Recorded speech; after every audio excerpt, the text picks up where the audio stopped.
only have to state your name after I say the word I. At the end, nod my head and say yes right here. I, Jim Balentine, do solemnly swear or affirm that I will support and defend the Constitution of the United States and the Constitution of the State of California against all enemies, foreign and domestic, that I will bear true faith and allegiance to the Constitution of the United States and the Constitution of the State of California, that I take this obligation freely without any mental reservation or purpose of evasion, and that I will well and faithfully discharge the duties upon which I am about to enter. I will. It's done. thank you, sir. Congratulations Thank you. on your stunning electoral victories. You killed me, Bill. Let the record show that all directors are in attendance. We have, Hang on, I didn't hit this button. everybody's hit your mic. There we go. Let the record show that all the directors are in attendance. Thank you. We have an agenda. Is there a motion to approve? So moved. Second. Motion by Mr. Parker, second by Mr. Deaver. All in favor say aye. Aye. Any opposed be none. Agenda is adopted. Are there any community announcements? I have some. Yes, ma'am. Take my coat off real quick. Just a couple of things. Director Balentine was at this event, and we were able to go to the Museum of Flying, to the California Aviation Hall of Fame induction ceremony. And it was for Dick Rattan and Mike Melville, also Angela Mason, and our good friend from Barry Schiff, who writes the AOPA. But it was a wonderful ceremony, and thank you, Mojave Air and Spaceport, for the sponsorship. It was very nice. Their Very nice. representatives were extremely appreciative of this. Oh, they were, yeah. And big screen, huge, Mojave Air and Spaceport. That's really cool. I like that. And that then inspired me to write again about the EAA Friendship Tour that Mike Melville and Dick Rattan did in 1997. That's nearly, well, 20 years ago. Good Lord. What's the time go?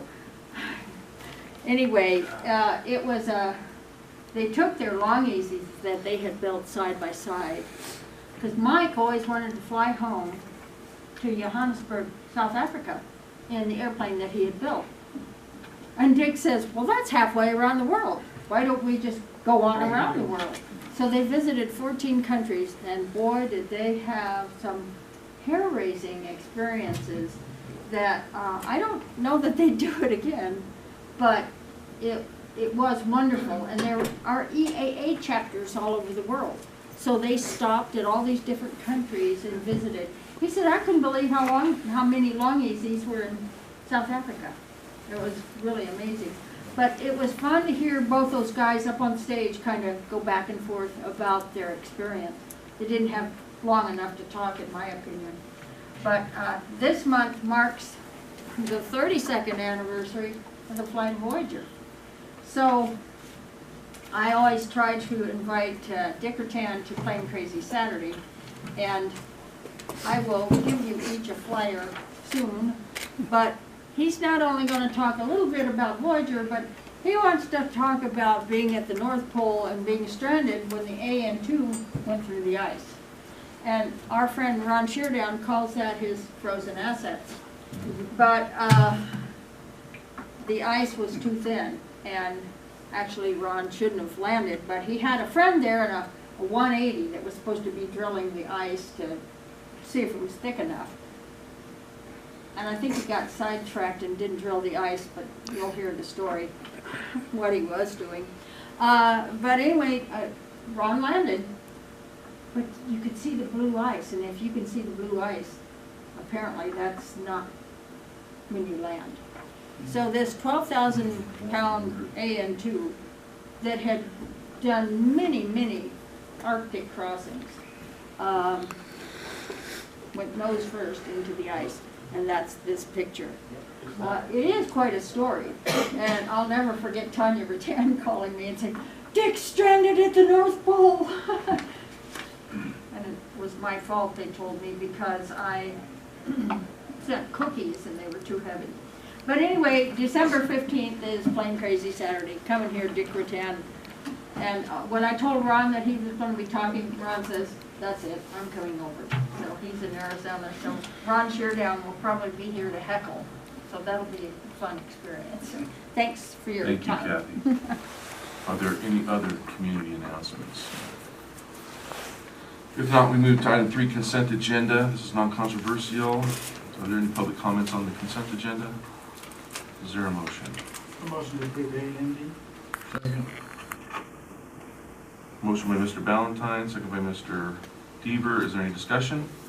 If not, all in favor say aye. Aye. Any opposed? Being none, motion passes unanimously. Item 4A, staff report, please.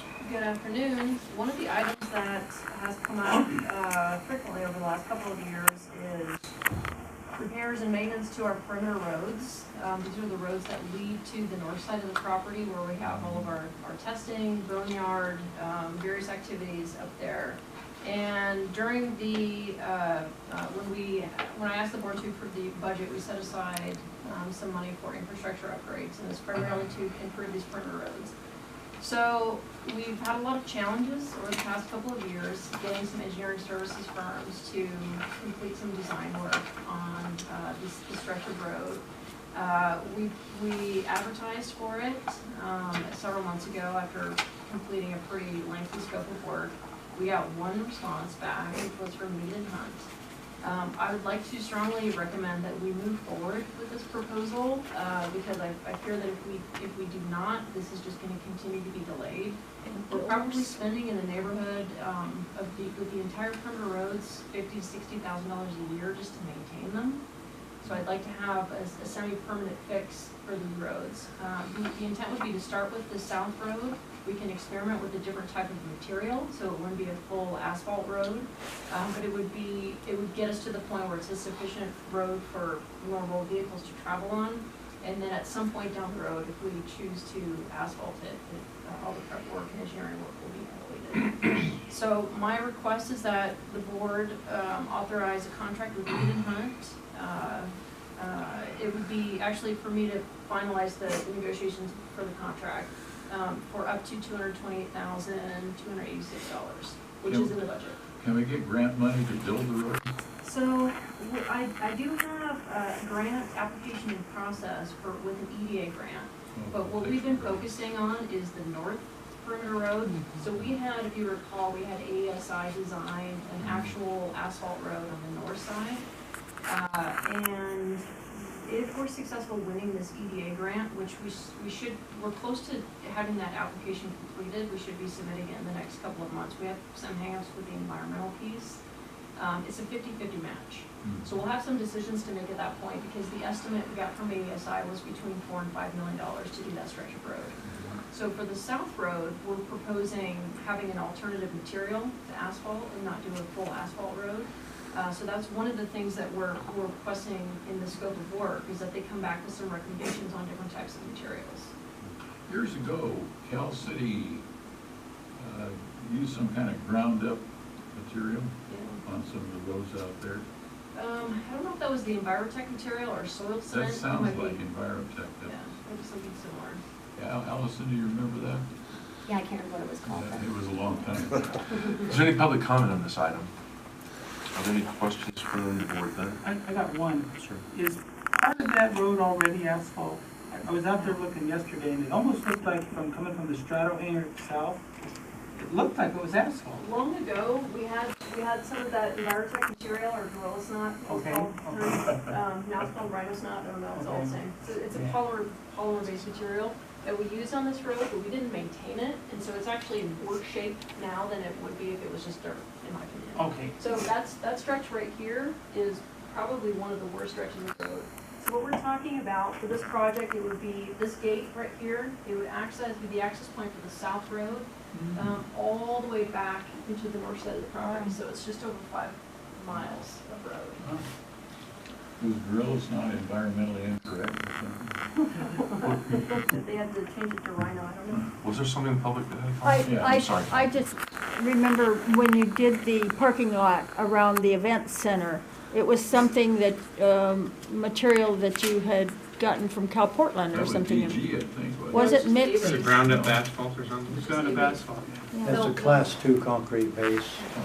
Cal City got ours from Edwards Air Force Base. They have the heavy ground that makes a better base. Interesting. Oh, okay. Anyway, it was nice. Oh, I that's thought. probably when they ground up the runway. How bad? Their big runway. several Yeah. years Yeah. ago. Might, could have been, yeah.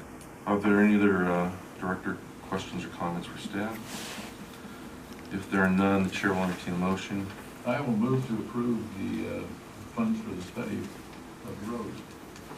Mr. Deaver makes a motion to approve the I'll recommended action, seconded by Mr. Allred. If there's no further discussion, all in favor say aye. Any opposed? Being none, motion passes unanimously. Item 4B, staff report. We have a couple of buildings here with extremely leaky roofs. One of them is our event center building. The other one is the hangar 61, the old X-Corp hangar. So they're separated out here into two different line items for action, but it's essentially the same type of repair work, which is to foam these roofs.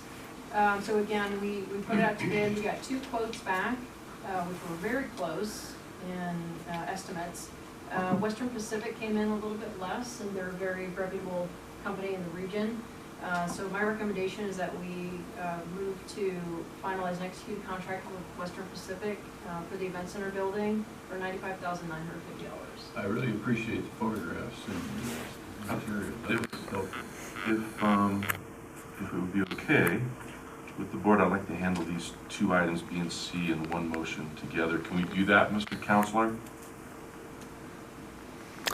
Yep, you can. I'm the chair, so I can do whatever I want. There you go. All right. Is there any public comment on items 4B or C? Are there any questions from the members of the board? I will only make one comment. I find it very unusual that these bids are so close. I spent a lot of time on boards and looking at contracts. I have never seen them this close, ever. Okay. Are there any other questions from the members I of the can make board? a comment to that, is they're probably both using the same materials because the foam is very limited on who manufactures it. So they probably came in The with the price is the same same. suggested numbers, and one tweaked one a little bit and the other didn't. All right. Any other questions? Make a motion to approve. Motion approved by Mr. Parker, B and C. Second. Second by Mr. Deaver to approve item B and C. All in favor say aye. Aye. Any opposed, being none, motion passes unanimously. Item 4D. So, as I think everyone is aware, Dave Russell, our beloved civil engineer, will be retiring very soon. I've asked him to stay through the completion of the Taxiway Bravo construction project. But he doesn't plan on coming in anymore. After that, he will be available if we need his expertise for, various on-call type of services. So we currently have a 5-year contract with Dave. What I'm requesting of the board is that we execute a new contract with a different firm. I'm actually going to be recommending 2 firms. So we currently have Dave under contract. He provides more of the day-to-day services for us. We use other firms today to supplement a lot of this. So what I would propose going forward is, instead of backfilling Dave's position, we have 2 primary engineering services firms, but there are several others that actually submitted their qualifications that we will either continue to use or request to use in the future, but it's not anything that would be an ongoing contract. So I was actually very surprised. We got 5 very qualified firms that submitted their qualifications in response to this RFQ effort. There are 2 that really kind of fulfill everything that we need, which is Mead Hunt and Horn. We use both of those firms today. We also use AESI, which we would continue to use for more local planning type projects. For both Horn and Mead Hunt have a lot of experience with FAA projects, with managing ACIPs, AIP applications, anything that's really infrastructure related as it relates to the FAA, pre-engineering services, design services, and that kind of the whole gamut. So that would be my recommendation, is that we execute 5-year contracts for both of these firms. There's no financial commitment that the board would be making today. It would just be to put these firms under contract And they would essentially be our go-tos Yeah. for various engineering projects. Who will they report to? So for now, me, what we've been trying to do over the past year is filling this billet that we're calling director of planning. And we've interviewed a lot of candidates, and it just hasn't panned out for us. So in the short term, they probably report to me. What we may end up doing is just bringing on board a project manager. And the project manager could manage these firms that we're out to. That's what the school districts do, and that is what the Ashby Hospital did not do, why it took forever to build the Ashby Hospital. Any public comment on this item? Other board questions or comments? I just comment that I think it's a smart idea to have more than one in our queue, so we're not nailed down to one person if they can't perform. I think it's a good idea. We've been using both firms, like for instance, Mead Hunt right now has all of our ASIP, which is our airport capital improvement plan data. They're working our FAA applications. Meanwhile, Kimling Horn does a lot of work for Spaceport specifically. So I think having both of them on board would be really beneficial for the district. Mr. Parker, you like it, does that mean you're gonna make a recommendation to, or a motion to take the recommended action? Motion to approve engineering service contracts with both of them. Motion by Mr. Parker, is there a second? Second. Second by Mr. Balentine. If there's no further discussion, all in favor say aye. Aye. Any opposed being none, motion passes unanimously. I'd like to welcome Mr. Halton from the firm of Brown Armstrong. How are you today, sir? I'm well, thank you. Good. If you would provide us a little summary of your audit, I might have a couple of questions for you. You bet. Well, thank you. Again, for the record, my name is Andy Calden. I am a CPA and a partner with Brown Armstrong Accountancy Corporation, and I'm the partner responsible for all accounting and auditing services provided to your organization. And it is my pleasure to be here today to present to you the results of our audit of your June 30th, 2018 financial statements. I'm going to go over a couple of things. I'm going to start out with kind of reminding everybody what the purpose of an audit is, why you engage us. I'll go into briefly the audit process, what it is we do and why. Talk about the significant audit areas that we focus on in our engagement and why we focus on those areas. And then most importantly, talk about our deliverables, our audit reports, if you will. Please, throughout my presentation, if you have any questions, throw something at me, yell at me. I'd be happy to take any questions or comments as I go through it, as well as through my presentation, as well as at the end of the engagement. The purpose of an audit, as you know, each year your organization prepares a set of financial statements whereby the management of the organization represents or asserts that all of the financial information contained in those financial statements is fairly presented in accordance with GAAP or generally accepted accounting principles. It's our responsibility as an independent audit organization to conduct an audit engagement in accordance with our professional standards, and at the end of that engagement, render a written opinion as to whether or not your assertions and representations are in fact accurate. That written opinion accompanies your financial statements and gives the readers of your financial statements a, for lack of a better term, good housekeeping seal of approval that someone outside your organization is also taking responsibility for those financial statements.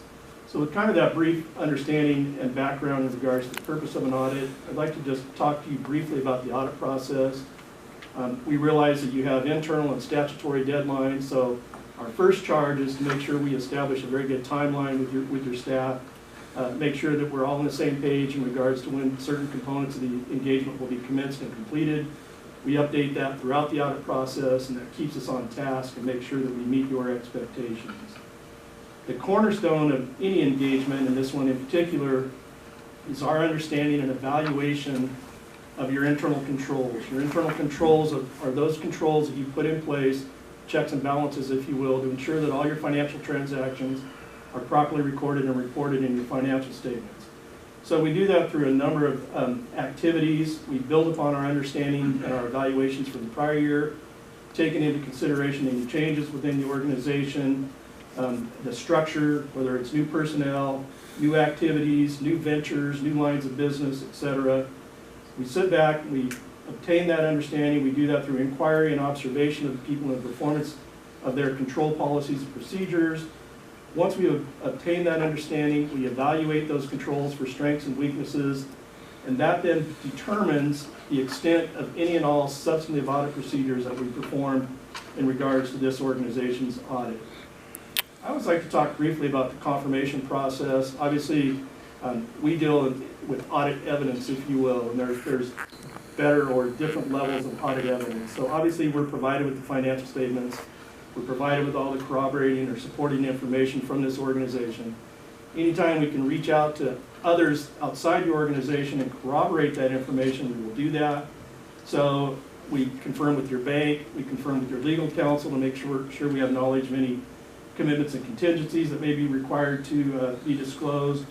We'll reach out to your actuaries, and I'll talk a little bit about that more in depth when I talk about some of the new pension standards, one that's been around for a while and a new one that was required to be implemented this year.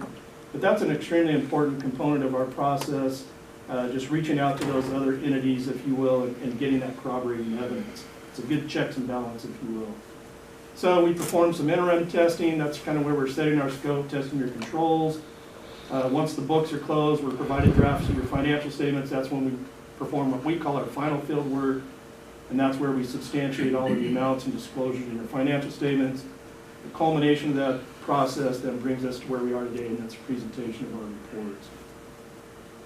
In regards to the significant audit areas that we focus on, I'd like to remind everybody that just like any business, we have to step back and look at and take a risk-based approach, if you will, to our audit engagements. And when an auditor talks about risk, they're trying to identify, based on the organization and its external financial reporting, where is there a higher possibility for errors, irregularities, or misstatements that could be included in your financial statements and not caught either by management or by us, or identified by management or us in the performance of our engagements. And so when we talk about risk, we'll look at things such as materiality. What is the magnitude or dollar amount of a particular transaction class?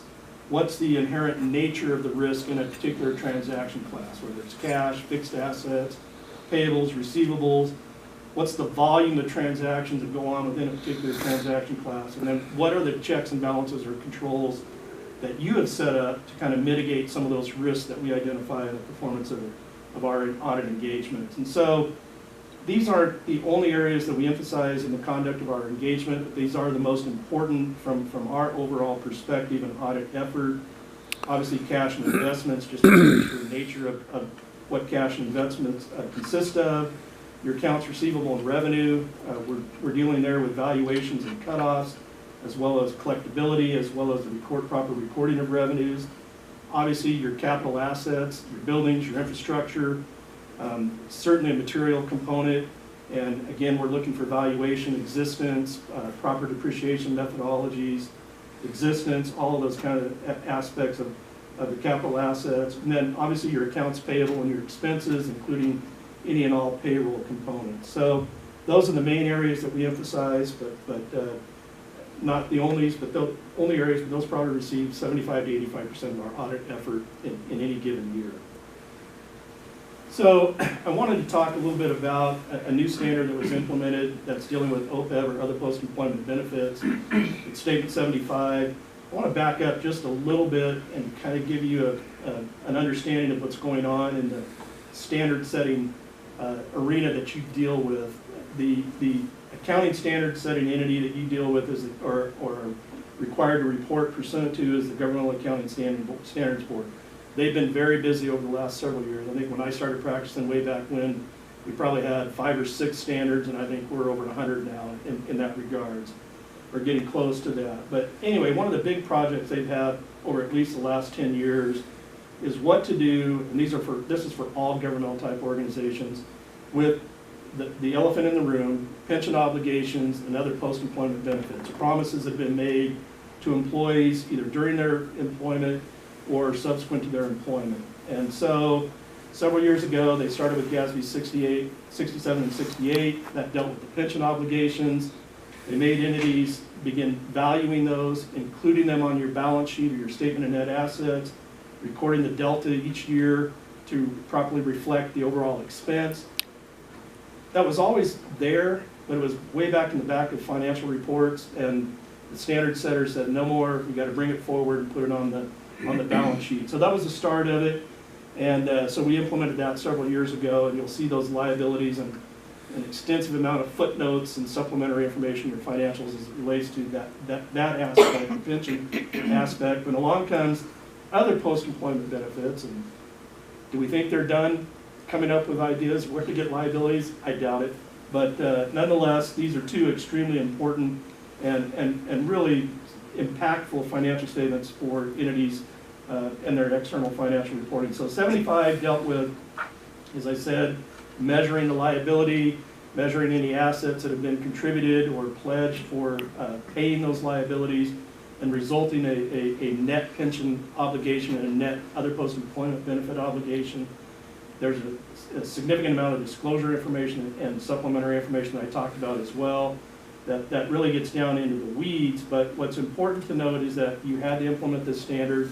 That's why you see a significant restatement of your prior year net assets, because it's not a one-time deal. You don't have to, or impact, you don't report the entire expense in 1 year. You go back and restate prior years up to that point in time, and then carrying forward, report the resulting effect on your statement of changes in net assets this year and each year going forward. So with that understanding and the significance, I just wanted to point out that we rely on CalPERS as well as their actuaries and other actuaries to give us the information, their specialists, give us that information that's required, and give you the information that's required to be reported and disclosed in your financial statements, and that we have to audit that information and render an opinion, just as we do on all of your financial statements, as to whether or not that information is fairly presented. So I just wanted to provide you that background. I wanted to go now into our audit reports. I know that you've got a copy of the financial statements in front of you. Our independent auditors report is on page 1. I'm pleased to report that we've issued an unmodified or a clean opinion. I'm going to age myself here a little bit. When I started 30 plus years ago, it was a 1-page, 3-paragraph opinion. And in the interest of simplicity, I guess, I don't know what the theory was, but you can see how long it is and how much information is there. Everybody always says, well, these are auditors just trying to pass the buck and say, we're not responsible for anything. That's really not the case, because we still have an opinion paragraph. It's intended to just educate you what the responsibilities are of the organization, what our responsibilities are, but most importantly, as I said, I'm pleased to report that we've issued an unmodified or clean opinion, whereby we do opine that your financial statements are fairly presented in accordance with GAAP.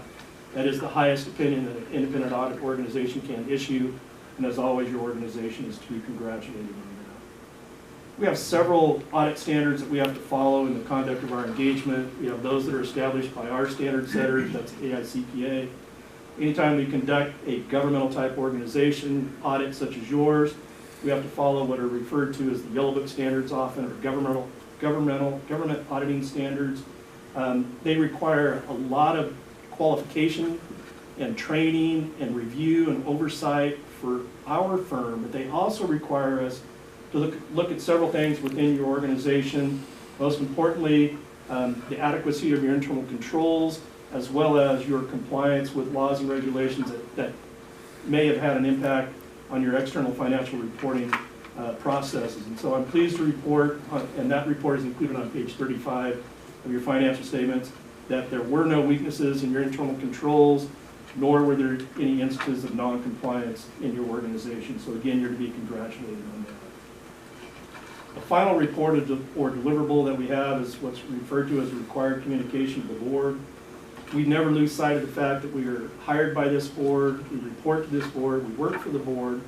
Obviously, you discharge the day-to-day performance of the audit to your very capable staff, and we work with them hand in hand in conducting the engagement and accomplishing what it is we're set out to do.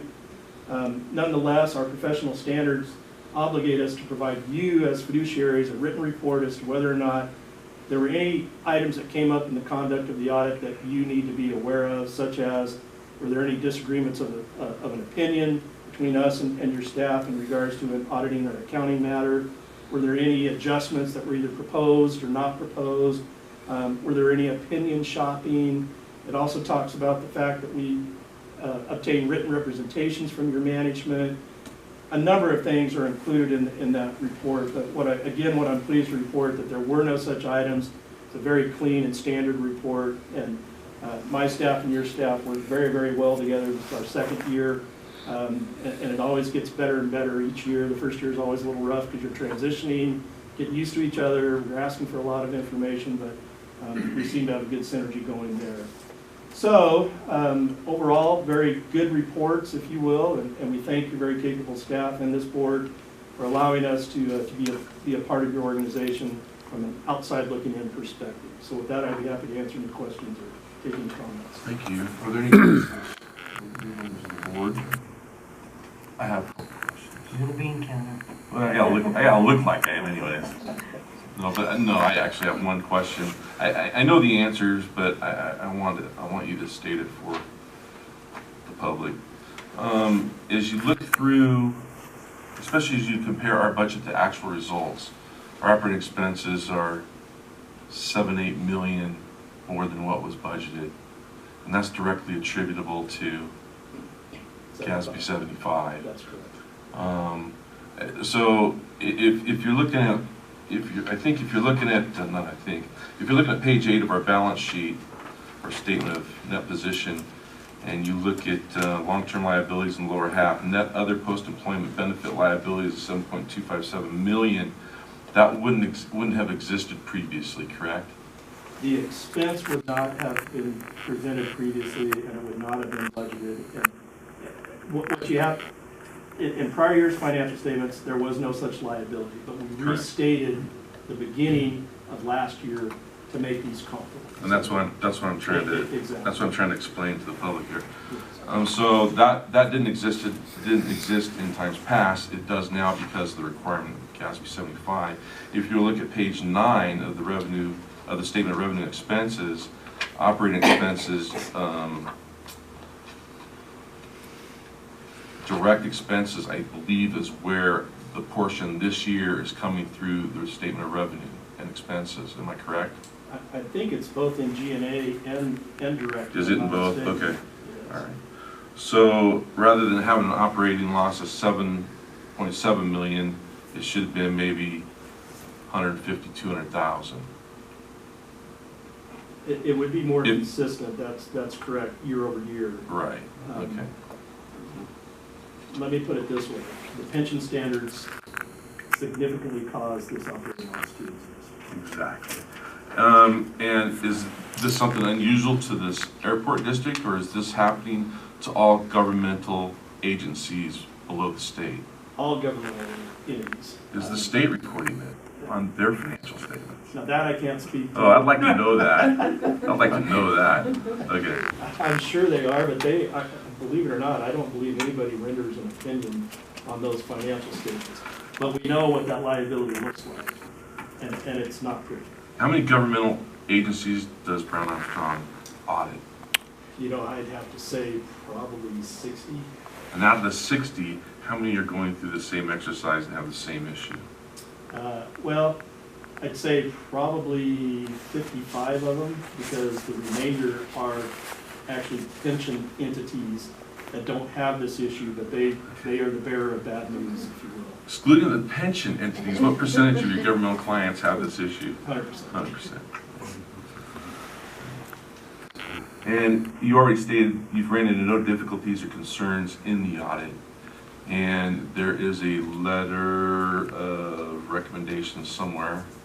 Where is that? There were no reported. There were no, okay, I misunderstood that. Okay, very good.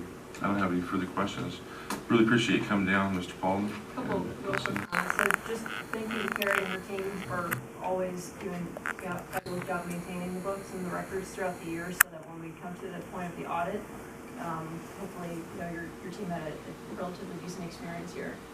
Just a couple of things to remind the board. So we knew this was coming.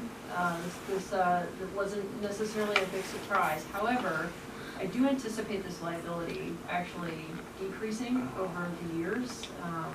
Probably not in the immediate term, but because of some of the benefit changes we've made to our long-term benefit plans, this liability should reduce quite a bit.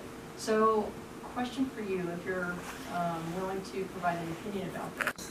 I noticed one of the notes in the financial statements, which I couldn't find out, but there was a note in here about how we hadn't had an actuary analysis done regularly, and we just kind of picked that process back up again a couple of years back. Is it your recommendation that we do that annually? Whether or not it substantially changes this liability, should we have that done regularly anyway? So, thank you for that question. The standards kind of dictate or determine or emphasize, recommend, if you will, how often that should be done. And biannual is about the longest they'll let you go outside of that. And we think that's healthy. You know, I think going beyond that, I think information becomes extremely stale. You know, we've got a lot of things that could impact this. You know, benefit changes is certainly one that we're seeing. That's the initial reaction once entities saw, not just your entity, but all entities saw this, they started cutting benefits because they knew that from a bonding perspective and a debt perspective, this was a problem. And then you make changes in your actuarial assumptions, which are good. You know, what are the returns going to be like? And that's, you know, we've seen those, you know, trending down, and unfortunately that means a higher liability. And now we're seeing some changes in our demographics. You know, for the first time ever, life expectancy is going down. It didn't trend down significantly, but you know, that's the first time that I can remember in a long time. 2 years is my recommended duration. Thank you very much. There's no further questions. Thank you. Thank you. Good to see you. Is it prepayment or? No, it was just for the time that they had been there, they had made their payment, so it was $138,000, so that was the primary focus of the increase. And part of it's too is the fuel sales that we had in September, some of that cash, you know, is coming in as the credit card payments are applied. And again, we do not have anyone on the AR report for the over 90 days, Yeah, so I that's, noticed that. we have 2 months in a row, so Miracle. continuing. Yeah, but you still gotta come to the I've been fitness to center. the fitness center. You still gotta come to that. Well, January 1 is coming, and everybody, you know, goes to the gym after the month of Not January. me. When So you we're get- hoping. When you get to be my age, you just say forget it. You know you're not gonna do it. You just, That's the time when you should. Hey, can we move on? and Jim is so hurt about it, he doesn't wanna discuss it. Yeah, the gym is continuing to do promotions, and definitely they will be doing some in the new year to try to capture those that want to work off that holiday. Have you gone out to Portland and some of the other local businesses, seeing if their employees might be interested? I don't know if they went to Portland. I think they went to Golden Queen, and they're touch base with the school district. Yeah. So, and they are in the process of trying to reach out to more HR departments here, and just trying to get into their SAT meetings.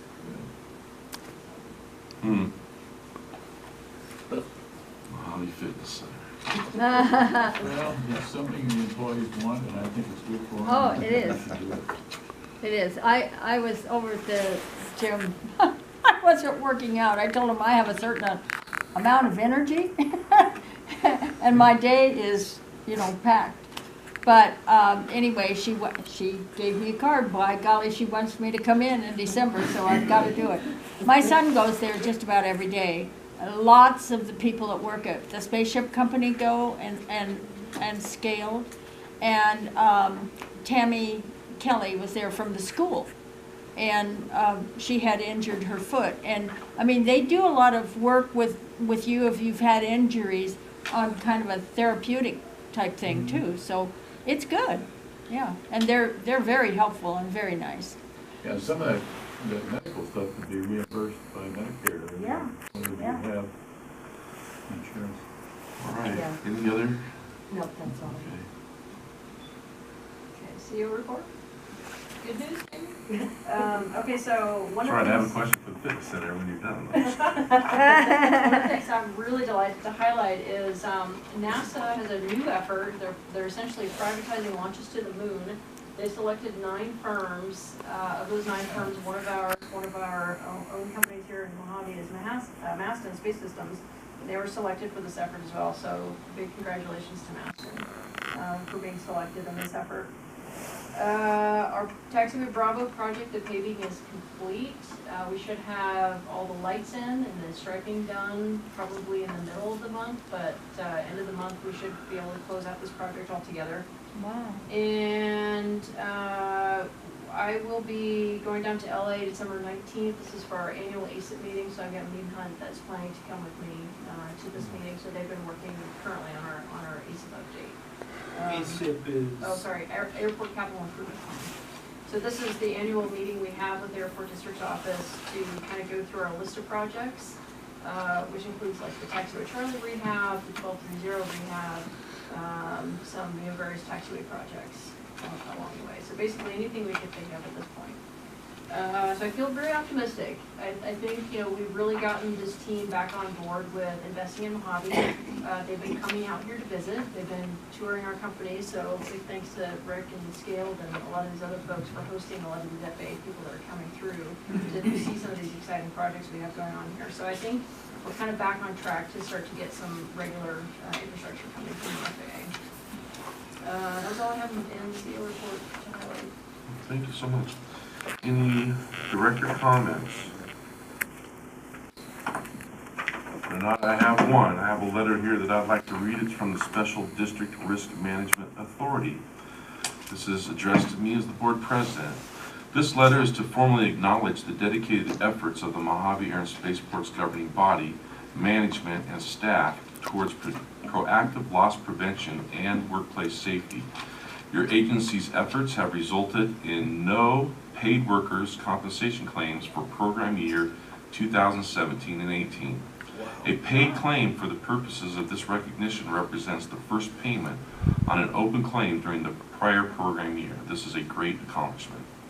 It is through the efforts of members such as Mojave Air and Spaceport that SDRMA, the Risk Management Authority, has been able to continue providing affordable workers' compensation coverage to over 442 public agencies throughout California. In fact, 281 members, or 64% in the workers' compensation program, had no paid claims in program year 17 and 18. In addition to this annual recognition, members with no paid claims during 2017 and 18 earned 2 credit incentive points, thereby reducing their annual contribution amount. Also, members without claims receive a lower experience modification factor, which also reduces their annual contribution amount. As the Special District Risk Management Authority is dedicated to serving its members and preventing claims, we would appreciate your agency taking a moment and sharing with us what made the district successful in preventing work-related injuries. Our goal is to incorporate your successful ideas and suggestions into our loss prevention programs to benefit all members of the authority. Please forward any ideas or suggestions to Dennis Timoni, Chief Risk Officer. On behalf of the authority, board of directors, and staff, it is my privilege to congratulate the governing body, management, and staff for their commitment to proactive loss prevention and safety in the workplace. Sincerely, Special District Risk Management Authority, Gene Bracey, President, Board of Directors. Well, here. Well done. As somebody who spent 3 years in the 80s at OSHA headquarters in Washington and as a reporter have gone around to a lot of the businesses, Cal Portland, Borax, all these people, they have a proactive program. They have annual barbecues. They have, I know Borax has a deal, and I think Cal Portland used to, where you could, they have a bunch of stuff they gave away. They just call somebody's number and they go up and they could choose what they had. It's kind of like down at the chamber office with the chamber meetings. Do we do anything like that to encourage our employees to, be careful and work safely? Well, it might be something you might think about. Carrie just Let's did get that those quick. off. All right. Are there any public comments on an item not on the agenda? If there are none, we will move to closed session. Thank you so much for your attendance.